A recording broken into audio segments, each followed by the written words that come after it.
Hello, Ryan here, aka Mac, and welcome. The roadmap has been updated. Here are all the changes.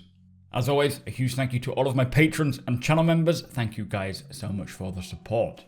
So although the roadmap update this time was a little less significant than the previous update, we have still received quite a few exciting updates. So we have a couple of new deliverables for AI, with the first one being off-duty activities sleeping, with it saying that the sleeping behavior is a segment of their new civilian behavior system, controlling how the AI sleeps, relaxes, and socializes in bed.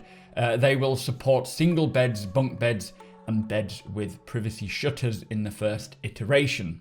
And work for sleeping begun mid-March, early April, and there is more to do around June time, so there is still a bit of time to go there. I guess this is all part of the AI full day-night cycle, and sleep will be a large part of that, specifically for Squadron 42. The next deliverable in AI is off-duty activities hygiene, with it saying that the hygiene behavior is a segment of their new civilian behavior system as well, making the AI feel more realistic by scheduling toilet breaks, sometimes washing hands, and increasing hygiene values by taking daily showers. Now, the hygiene feature only has 3 weeks of work, which is pretty much coming to a close right now. And what I like about these systems, other than they'll make the AI feel a bit more realistic as they'll be going about their day-to-day activities, is that it'll give us the opportunity to use these systems against them. For example, if the AI fall asleep, we can stealth past them. If they need to use the toilet, we can use that time to break in, sneak past, or even capture them if they're a bounty. So there's much more to this gameplay-wise than just creating an immersive AI NPC.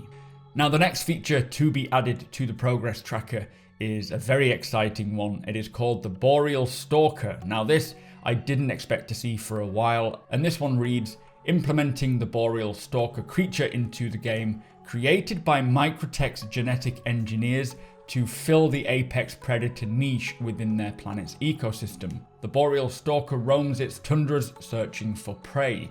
Now, for this creature, there is 6 weeks work from the art team, which will begin early May and finish mid-June. And as it is just the artwork for the creature, I'm not expecting to see it in 3.14, as there will likely be more work to actually get it in-game. But it's great to see that the work on this creature is moving forwards, which is referring to this Microtech Bear, the large Yeti-like creature that we got to see during an Inside Star Citizen a little while back. And personally, I cannot wait to get searching for this monster, sort of watching it as it goes about its business, or even finding myself under attack and having to fight it off. Although with a name like Stalker, it kind of makes you wonder if it is a little bit more stealthier than an actual bear. So moving on, the next feature added to the roadmap is the third-person camera version 2, which says adding improved follow behavior to the third-person camera with increased support for ground vehicles. The camera will also fully disconnect during accidents for more cinematic crashes. Now, this feature has 9 weeks work, but it doesn't actually start until early October, ending early December, so it's not for a little while yet. Next up, we have Security Services, which has now been renamed to Npc Tracker Service, with its description and location staying the same, but this is the service that tracks and records the actions of players and NPCs, which the bounty hunting mechanic will use to expose those actions taken by outlaws, allowing them to be tracked. Now, the work on this feature comes to a close mid-May, so hopefully we will get these benefits to the bounty hunting system in 3.14. And for the final feature to be included onto the progress tracker, it is the Nyx system planet and mission setup, with the description saying, due to the work being done on each planet of the Nyx system simultaneously, it is currently trickier to accurately display these tasks on the progress tracker. Therefore, they have combined all the deliverables into one, similar to what they did to represent the Pyro system. Now, there is 13 weeks work on this, which began at the end of March and will complete around the end of June. But similar to the Boreal Stalker, it is only the artwork, with the deliverable stating completing the initial foundational work needed to implement the Nyx system into the game. So it's not looking like it's the full system implementation, more the foundational work to allow the Nyx system to be implemented. But it's got to start somewhere.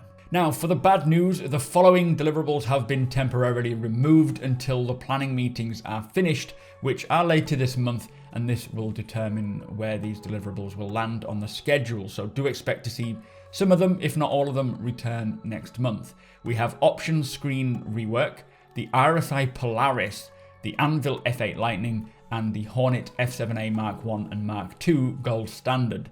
So it's a big shame to see, especially the Polaris removed, but I'm sure we will see it re-added once these meetings are done. So that is it for this week's roadmap update. Some pretty exciting new features being added, especially this Microtech Boreal Stalker. It is going to be very exciting watching all of the work on this and other features evolve this year, and finally seeing these new features make it into the PU. But with that said, that is it for today's roadmap. So if you do enjoy my videos, please consider hitting that subscribe button. And if you want to hang out and talk all about Star Citizen with me, you are all more than welcome to join me over on twitch.tv/supermacbrothers Ryan.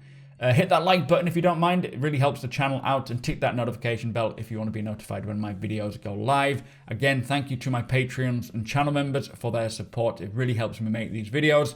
Thank you for watching, and I'll see you next time.